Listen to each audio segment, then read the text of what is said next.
கர்த்தருடைய பரிசுத்தமுள்ள நாம் பயன்படுவதாக. நல்லா இருக்கீங்களா? இந்த காணொளி வாயிலாக உங்களை சந்திக்கிறதுல ஒரு மிகப்பெரிய சந்தோஷம். விசேஷமாய் ஒரு குறிப்பிட்ட காரியத்தை உங்களோடு கூட பகிர்ந்து கொள்ளும்படியே நான் இக்காணொளிக்கு வந்தேன். அது ஏசாயா 27 அதிகாரம் அதனுடைய 6 வசனம். யாக்கோப்பு வேர் பற்றி இஸ்ரவேல் பூத்து காய்த்து உலகத்தை பலனால் நிரப்பும் காலம் வரும். இந்த இடத்திற்குள்ளே யாக்கோப்பை குறித்து கர்த்தருடைய வேதம் சொல்லுகிறது. யாக்கோப்பை குறித்து சொல்லிவிட்டு ஆண்டு சொல்றாரு, கீழே வேர் பற்றி. பல நேரங்களிலே வேர்கள் நம்முடைய கண்களுக்கு தெரிவதில்லை, வேர்களை நாம் யாரும் கவனித்ததும் இல்லை. ஆனால் ஒரு மரத்தினுடைய பலனோ ஒரு செடியினுடைய பலமோ அதனுடைய கனிகளிலே இல்லாதபடி அதனுடைய வேரிலே உண்டாயிருக்கிறதை காண்கிறோம். வேர்கள் மறைவாக இருக்கிறவைகள். ஒருவேளை உங்களுடைய ஆசீர்வாதங்கள், உங்களுடைய நன்மைகள் ஒருவேளை மறைவாக இருக்கலாம். மனிதனுடைய கண்களுக்கு முன்பாக காணப்படாமல் காணப்படலாம். ஒருவேளை பல ஆண்டுகளா எனக்கு என்ன நடக்குதுன்னே தெரியல அப்படிங்கிற ஒரு பெரிய போராட்டத்துக்குள்ள காணப்படலாம். ஆனா நான் உங்களுக்கு சொல்லுகிறேன், இந்த வேத பகுதி சொல்லுகிறபடி யாக்கோப்பு கீழே வேர் பற்றுகிறதை கவனிக்கிறோம். வேர் எந்த அளவிற்கு ஆழமாக போகிறதோ அந்த அளவிற்கு வருஷங்களும் எடுக்கிறதை காண்கிறோம்.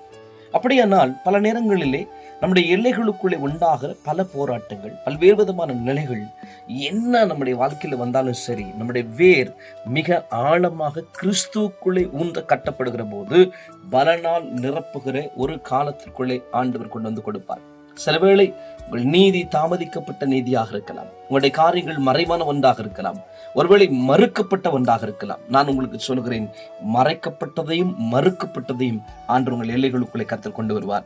யாக்கோப்பினுடைய எல்லைகளுக்குள்ளே யாக்கோப்பினுடைய சுதந்திரம், யாக்கோப்பினுடைய ஆசீர்வாதங்கள், யாக்கோப்புடைய நன்மைகள் மறைவாக இருந்தது, மறுக்கப்பட்டிருந்தது. யாக்கோப்பு அதை தேட வேண்டிய இடத்துக்குள்ளே இருந்தார். ஒருவேளை நீங்களும் கூட உங்களுடைய நன்மைகளை நீங்கள் தேட வேண்டிய இடத்துக்குள்ள இருக்கலாம். யாராவது ஒருத்தர் தேடி தர மாட்டாங்களா? யாராவது ஒருத்தர் நமக்கு ஏதாவது செஞ்சு விட மாட்டாங்களா? யாராவது ஒருத்தர் நமக்காக என்ன இதெல்லாம் பண்ணா நல்லா இருக்குமே அப்படிங்கிற ஒரு பெரிய ஏக்கம் உங்களுக்குள்ளே காணப்படலாம். யாக்கோப்புக்குள்ளே அந்த ஏக்கம் ஒவ்வொரு நிமிடங்களும் இருந்து கொண்டே இருந்தது.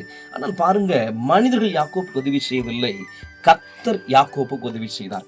ஒருவேளை மனிதனால் உங்களுடைய உதவி கிடைக்காமல் இருக்கலாம். ஆனால் உங்களுக்கு இந்த நாளிலே நான் சொல்லுகிற தேவனுடைய வார்த்தை, தேவன் உங்களுக்கு உதவி செய்ய வல்லவர். அது எந்த நிலைமையானாலும் சரி. யாக்கோப்புக்கு ஆண்டவர் அப்படித்தான் நடப்பித்தார். நடந்த காரியம் தெரியுமா? ஒன்றும் இல்லாமல் அது துவங்கின யாக்கோப்பை ஆண்டவர் ஆசீர்வதித்து உயர்த்தினார். அதனால பயப்படாதீங்க. வேர் மறைவாக இருக்கலாம், மறைந்திருக்கலாம், ஆனால் ஒரு நாள் நிச்சயமாக பலன் வரும்.